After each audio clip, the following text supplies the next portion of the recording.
And BSc part second online classes में आपका स्वागत है। अपन अध्ययन कर रहे हैं विश्व की जनजाति और विश्व की जनजाति में अपनी लास्ट जनजाति आती है किर्गिज। कई क्षेत्रों में इसको किर्गिज जनजाति भी कहा जाता है। किर्गिज भी कहा जाता है और क्या कहा जाता है, किर्गिज जनजाति भी कहा जाता है। ये वाली एक जलवासी पशुचारक जनजाति है।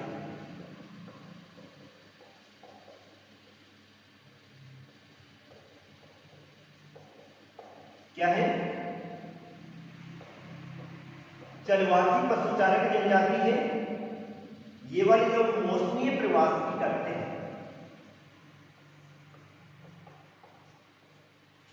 जलवासी पशुचारक जनजाति का मतलब है चारे या पानी की तलाश में ये लोग अपने पशुओं को एक स्थान से लेकर दूसरे स्थान पर घूमते रहते हैं। किर्गिज या किर्गिज जनजाति जो कि एक जलवासी पशुचारक जनजाति है, चारे या पानी की तलाश में अपने पशुओं को लेकर एक स्थान से दूसरे स्थान पर घूमते रहते हैं। और ये वाले अस्थायी तंबू में निवास करते हैं, तंबू का निर्माण करते हैं और उसके बाद में जो कि कैसे होते हैं, अस्थायी होते हैं। क्योंकि जैसे एक स्थान पे अपने पशुओं को चरा रहे हैं, उसके बाद में अगर उस क्षेत्र में घास खत्म हो जाती है तो ये वाले लोग क्या करते हैं, दूसरे क्षेत्र में चले जाते हैं।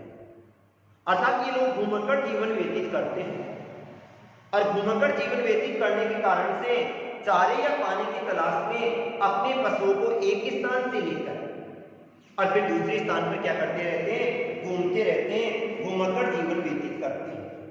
अब सबसे पहले अपन बात करते हैं इनके निवासी क्षेत्र। निवासी क्षेत्र की बात करें तो ये वाले लोग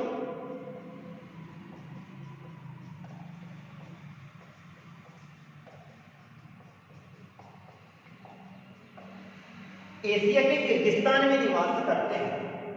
कहां निवास करते हैं? एशिया के मध्य एशिया। कौन सी एशिया में आएगा?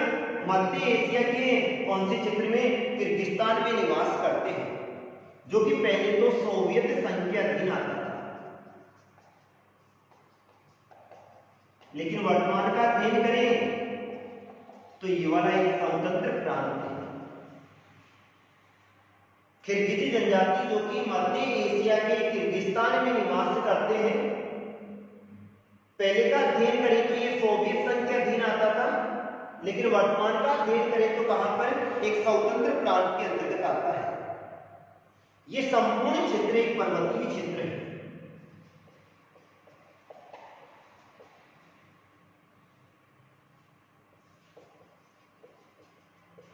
संपूर्ण क्षेत्र की बात करें तो पर्वतीय क्षेत्र है और यहां की सबसे मुख्य चोटी वो कौन सी है? सयान शान है।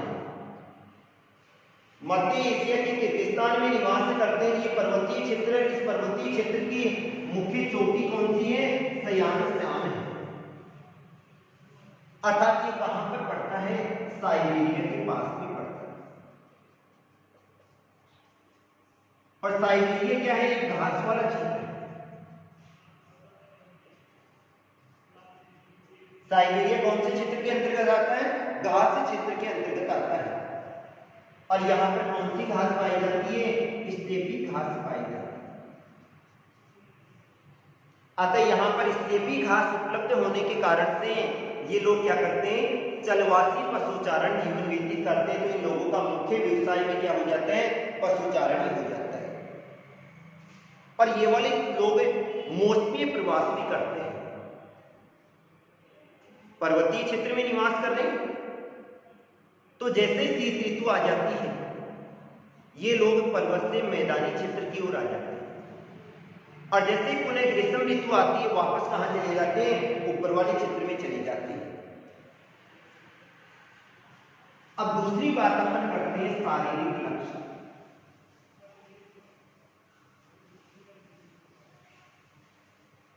निवासी क्षेत्र हो गया,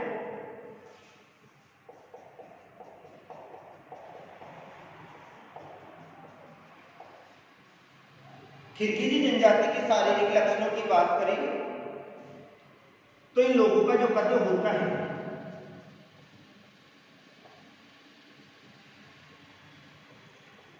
150 से 160 सेंटीमीटर इनका कद पाया जाता है। अर्थात किसमें लिया जाता है? मध्यम कद में लिया जाता है।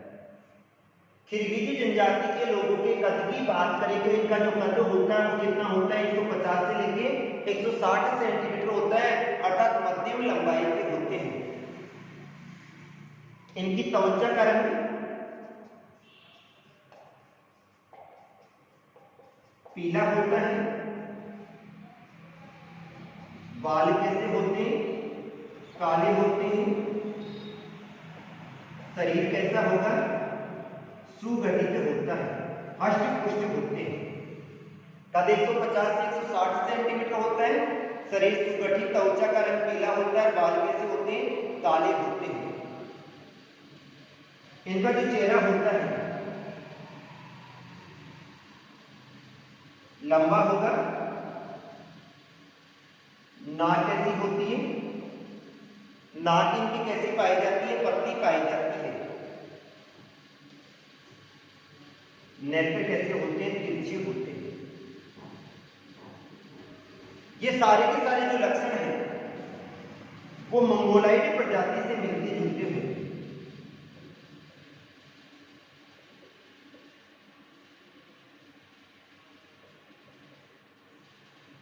अतः इनकी जो उत्पत्ति मानी जाती है वो किससे मानी जाती है? मंगोलाइड से मानी जाती है। किरगिजी जनजाति के जो लोग हैं किर्गिस्तान में निवास करते हैं, इन लोगों का जो कद होता है 150 से लेकर 160 सेंटीमीटर होता है, अर्थात ये वाले लोग मध्यम कद के होते हैं। इनकी त्वचा का रंग कैसा होता है? पीला होता है। बाल काले होते हैं। कुछ चित्रों का अध्ययन करें तो कुछ लोगों के बाल भूरे भी होते हैं, काले भी होते हैं। कुछ लोगों के बाल कैसे होते हैं? भूरे भी होते हैं।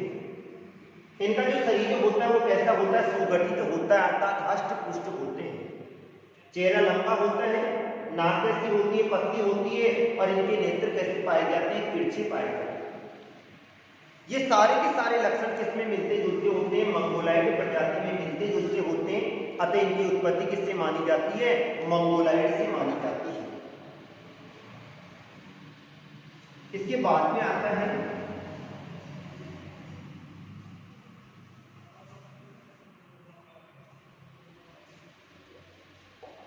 व्यवसाय।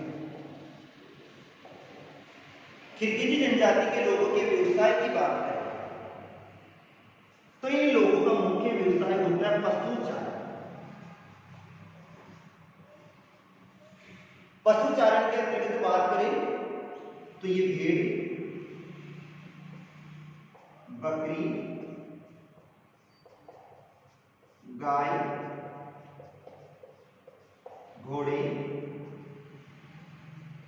खच्चर और पर्वतीय क्षेत्रों में निवास करने के कारण से ये लोग याक भी पालते हैं।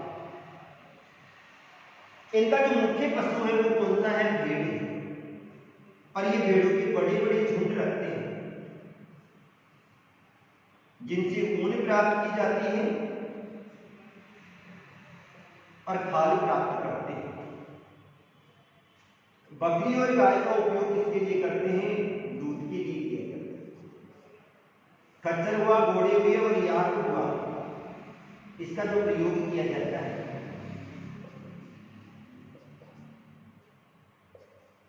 वो बोझा ढोने हेतु किया जाता है। किरगिजी जनजाति जिसका मुख्य व्यवसाय क्या है? पशुचारण है। ये वाले लोग भेड़, बकरी, गाय, घोड़े, खच्चर और याक को पालते हैं। भेड़ के बड़े बड़े झुंड रखते हैं और उसके लिए चलवासी पशुचारण करते हैं। एक स्थान से दूसरे स्थान पर घूमते रहते हैं। ये भेड़ से ऊन भी प्राप्त करते हैं और क्या प्राप्त करते हैं? खाल भी प्राप्त करते हैं। घोड़े, खच्चर और याक का प्रयोग बोझा ढोने हेतु करते हैं और बकरी और गाय का प्रयोग किसके लिए करते हैं? दूध के लिए करते हैं। ये वाले जो लोग हैं पशुचारण के साथ में छोटे मोटे उद्योगों में कार्य भी करते हैं।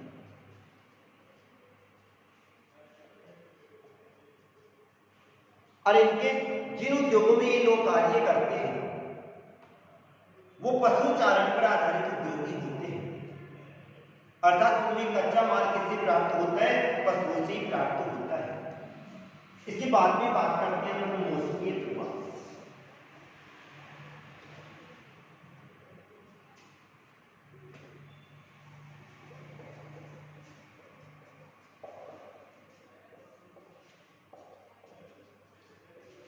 ये वाली प्रवृत्ति इस जनजाति में सबसे अधिक पाई जाती है और ये कहां से आते हैं? पर्वत से घाटी की ओर और घाटी से पुनः पर्वत की। वैसे तो ये लोग प्रवास किसके लिए करते हैं? पशु चारण के लिए करते हैं। और जब पशुओं के लिए चारा या पानी समाप्त हो जाता है तो उसकी तलाश में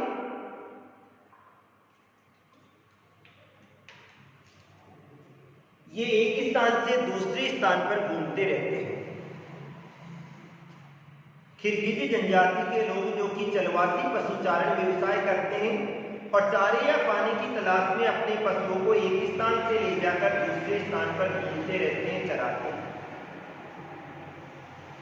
लेकिन ये वाले लोग ऋतु विशेष में प्रवास करते हैं।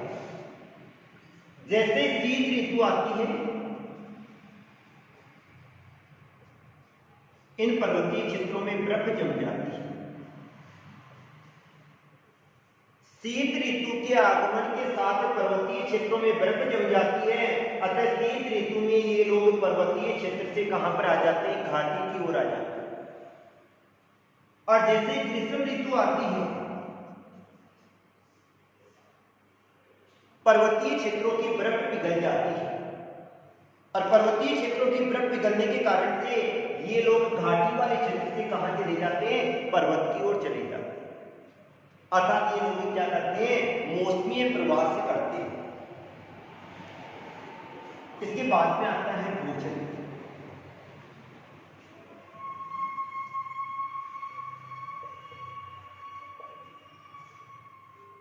खिरगिजी जनजाति के भोजन की बात करें तो ये वाले लोग शाकाहारी होते हैं। खिरगिजी जनजाति के लोग मुख्यतः या मूल रूप से क्या होते हैं? शाकाहारी होते हैं। और शाकाहारी भोजन के रूप में ये चावल का प्रयोग करते हैं, मक्के का प्रयोग करते हैं, सब्जियों का प्रयोग करते हैं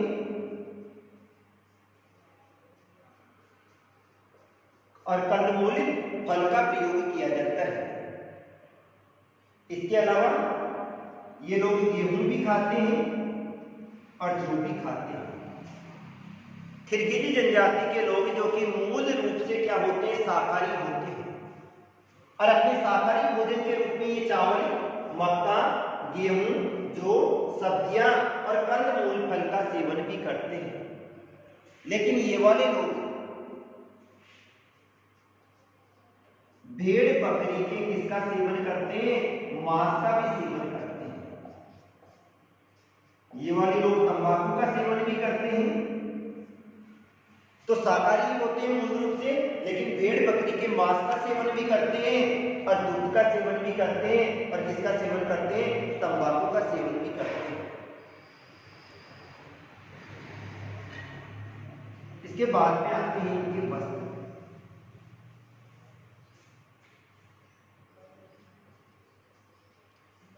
खिरगिजी जनजाति के लोगों के वस्त्रों की बात करें तो ये वाले लोग ऊन से बने हुए वस्त्रों का प्रयोग भी करते हैं और खाल से बने हुए वस्त्रों का प्रयोग भी करते हैं। ऊन से बने हुए वस्त्रों का प्रयोग भी करते हैं और खाल से बने हुए वस्त्रों का प्रयोग भी करते हैं। पुरुष लोग कोट पहनते हैं जो कि लंबाई का होता है, लंबा कोट पहनते हैं और नीचे पायजामा पहना जाता है। ये लोग सिर पर पगड़ी बांधते हैं या फिर बाद में जनरल टोपी लगा देते हैं। ऊन या खाल से बने हुए वस्त्र पहने जाते हैं। पुरुष लंबा कोट पहनते हैं, पजामा पहनते हैं और सिर पर खाल से क्या लगाते हैं? टोपी लगाते हैं। महिलाएं भी पजामा पहनती हैं।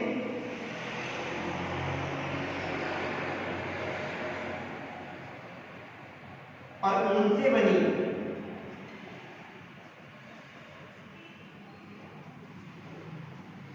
किसका प्रयोग करते हैं? ओढ़नी का प्रयोग करती है। ऊन से बनी हुई किसका प्रयोग किया जाता है? ओढ़नी का प्रयोग किया जाता है, या जो कि साड़ी के रूप में होती है। ओढ़नी या साड़ी का प्रयोग करती है।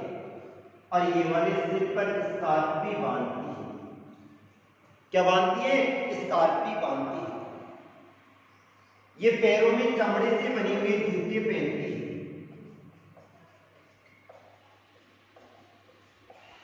क्या पहनती है? चमड़े से बने हुए जूते पहनते हैं। ये आभूषण भी पहनती है, जो कि या तो सोने के बने होते हैं या चांदी के बने होते हैं, जो कि नाक में, कान में और गले में पहने जाते हैं, या फिर बाद में पैरों में भी पहने जाते हैं।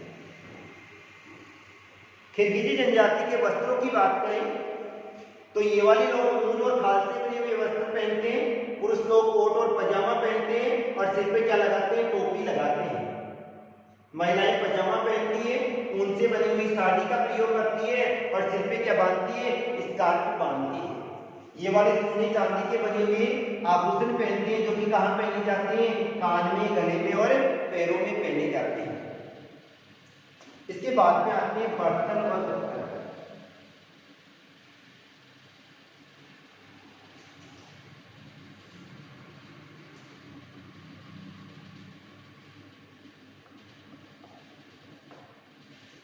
किरगिजी जनजाति के लोगों के बर्तनों की बात करें तो ये वाले लोग भेड़ के चमड़े से बने हुए बर्तनों का प्रयोग करते हैं। उन्हीं बर्तनों में ये लोग दूध निकालने का कार्य करते हैं और उन्हीं में पानी रखने का कार्य करते हैं।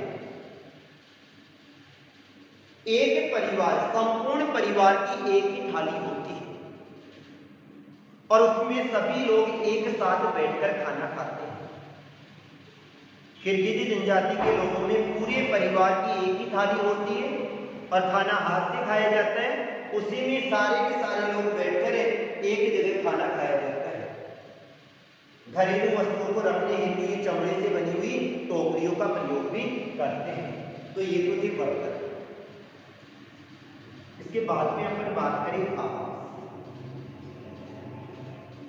आवास की बात करें तो किरगिजी जनजाति के जो लोग हैं वो घुमक्कड़ जीवन व्यतीत करते हैं, अतः इनका किसी भी प्रकार का स्थायी आवास नहीं होता है। ये वाले लोग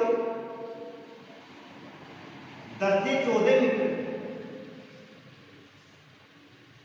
व्यास का एक घेरा बनाते हैं और ये वाला घेरा किसका बनाया जाता है?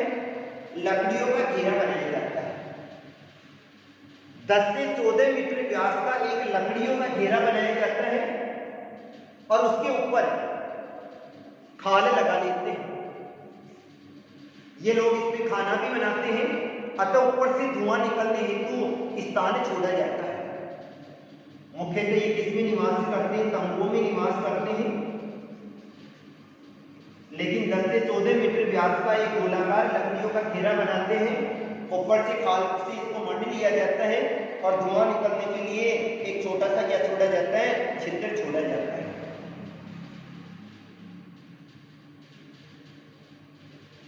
इसके बाद में आता है सामाजिक संगठन।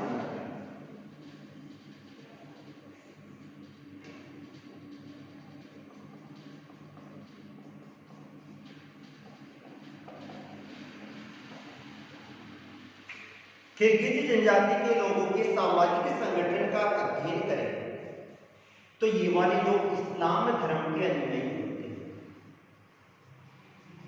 अर्थात ये वाले लोग कौन से धर्म को मानते हैं? इस्लाम धर्म को मानते हैं। पिता परिवार का मुखिया होता है।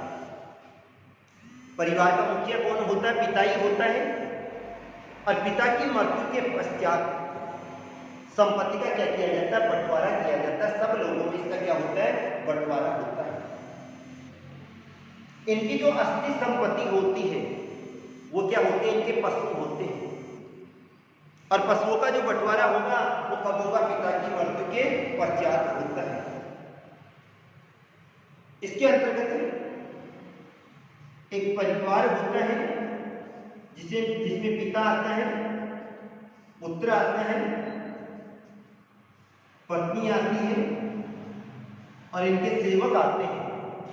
इन सबको मिला के और फिर बाद में किसका निर्माण होता है, परिवार का निर्माण होता है। ये अपनी गोत्र से बाहरी विवाह करते हैं। ये वाले लोग अपने गोत्र में विवाह करते हैं और प्रत्येक गोत्र का अलग से एक गण चिन्ह होता है। ये वाले उस चिन्ह को अपने पशुओं के झुंड पे भी लगाते हैं और जो व्यक्ति होते हैं उनके भी लगाते हैं। विवाह के समय स्त्री पक्ष, जो महिला पक्ष होगा या वधु पक्ष होता है, भेंट के रूप में कुछ राशि दी जाती है। और वर्तमान में ये लोग सभ्य लोगों के संपर्क में आने लग गए, अतः कृषि कार्य भी करने लगे। आज के लिए इतना ही। Thank you. ये विश्व की जनजातियां कंप्लीट हो गई। कल अपन अध्ययन करेंगे भारत की जनजाति।